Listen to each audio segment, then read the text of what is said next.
Estamos iniciando o Papo da Madrugada.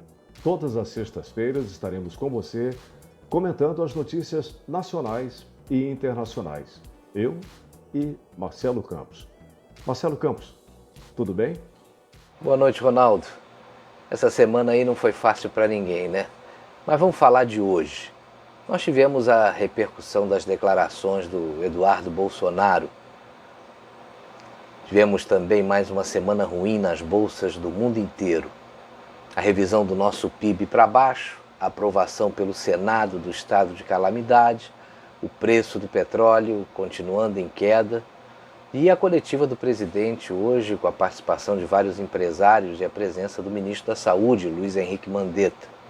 E tudo isso, Ronaldo, aconteceu hoje. Parece que é o efeito retardado da sexta-feira 13. Vai ter muito papo para essa madrugada.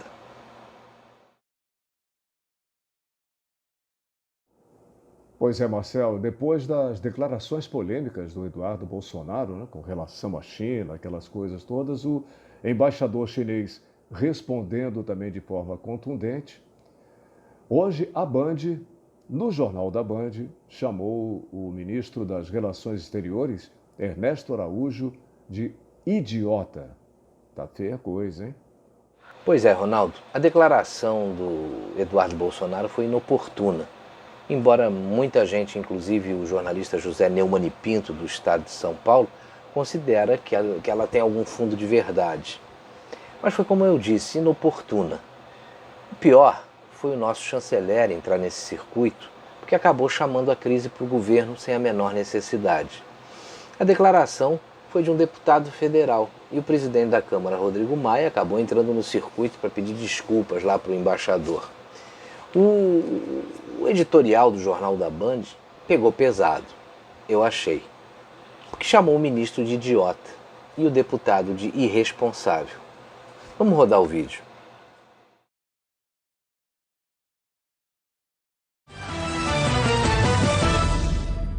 A provocação desnecessária de um deputado irresponsável, seguida por um chanceler idiotizado, uma espécie de avesso do Barão de Rio Branco, colocou o Brasil em conflito com seu maior parceiro comercial. Pura inépcia. O chefe da diplomacia, que teria como missão zelar pelos interesses do país, torna-se assim um obstáculo, talvez o maior, no caminho de nossas relações com a China. O lamentável chanceler realiza essa proeza de inverter seu papel numa demonstração clara de que é incapaz de responder pelo cargo que lhe deram. Exigir, como ele exigiu, que o embaixador chinês se retratasse depois de reagir ao destempero do deputado é uma atitude descabida, que prova a inconsciência de um diplomata despreparado. Uma atitude de desprezo pela amizade e respeito do Brasil por um povo que, neste momento, mostra sua tenacidade numa luta eficiente contra o coronavírus. Exatamente o contrário do que conseguem enxergar o deputado imaturo e o chanceler inepto. Por quanto tempo ainda veremos um idiota ocupar a cadeira de Rio Branco, Afonso Arinos e Santiago Dantas? Essa é a opinião do grupo Bandeirantes de Comunicação.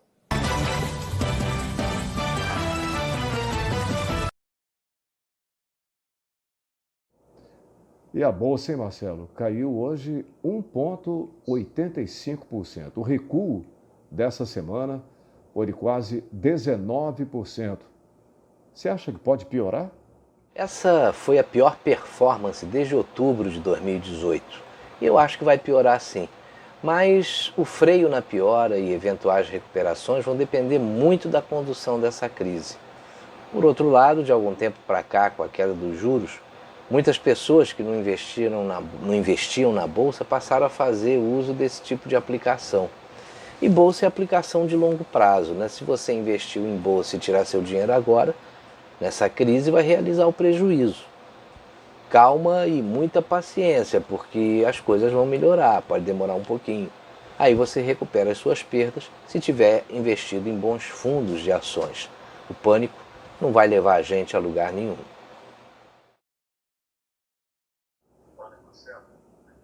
Pois é, Marcelo, tem a guerra política, né, que será travada agora em torno das medidas econômicas que vão liberar centenas de bilhões de reais para o enfrentamento ao coronavírus, né?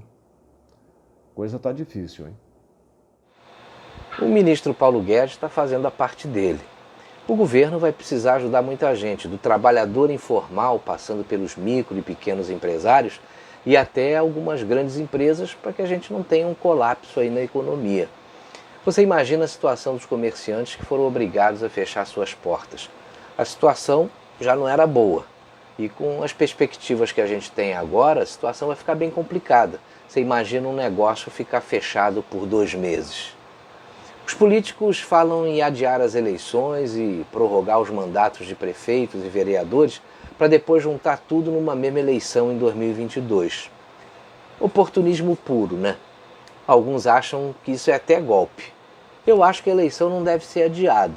E o Congresso deve disponibilizar todos os recursos do Fundo Eleitoral, do BPC, tudo para combate ao coronavírus. As eleições serão em outubro e as campanhas devem se adaptar à nova realidade brasileira. Mesmo sem dinheiro, podem usar as redes sociais à vontade. Elas já provaram que são muito mais eficazes do que aquela propaganda gratuita de TV que ninguém aguenta mais. E hoje, Marcelo, o Congresso aprovou, né, o plano do estado de calamidade, né, o decreto do estado de calamidade, que vai dar uma certa flexibilidade ao governo na manutenção de empregos, né? Mas, mudando de assunto, e o petróleo, hein? O preço do petróleo continua caindo, né? A Rússia e a Arábia Saudita estão aumentando a produção, tem uma divergência, e essa divergência entre as duas nações vai dar muito pano para manga. Tem o lado bom para o consumidor, que abaixa a gasolina, e o lado ruim para a Petrobras. Se o preço do petróleo ficar baixo por muito tempo, fica muito arriscado para as empresas do setor de exploração e produção, já que o custo de exploração e produção por aqui é muito alto. O coronavírus que ajudou a desacelerar a economia, essa briga entre Rússia e Arábia Saudita fez abaixar o preço do petróleo, vai fazer com que essas coisas se normalizem, eu acho que só depois de agosto.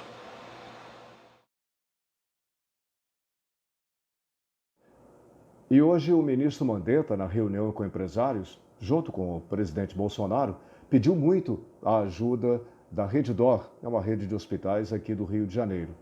Sabemos que São Paulo tem uma rede mais completa, mais capacitada, mas ele está muito preocupado que aqui no Rio a rede pode entrar, a rede de atendimento pode entrar em colapso.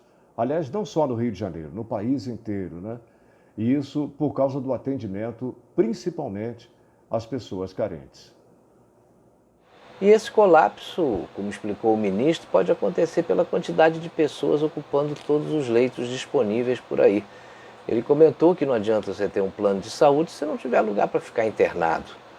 Por isso, o isolamento social nesse momento é muito importante, né? Se as pessoas seguirem as orientações do Ministério da Saúde, se mudarem seus hábitos de higiene e evitarem o contato com as pessoas, nós podemos ter uma chance de evitar esse colapso.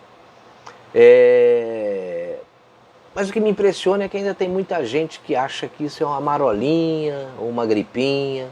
Se esse pessoal acordar, nós vamos ter alguma chance para evitar uma tragédia maior. Vamos ver, Ronaldo, o que vai acontecer ao longo dessa semana. Essa sexta-feira foi um marco, né? E para a gente relaxar nessa madrugada, antes de encerrar aqui a minha parte, eu vou contar uma história que eu ouvi hoje. Um garoto virou para a mãe dele e disse assim: mãe, você botou esse nome em mim por causa do coronavírus? E aí a mãe respondeu, né? Que é isso, menino? Para de pensar besteira, ô álcool Gelson. Uma boa madrugada para você e um ótimo fim de semana para todo mundo.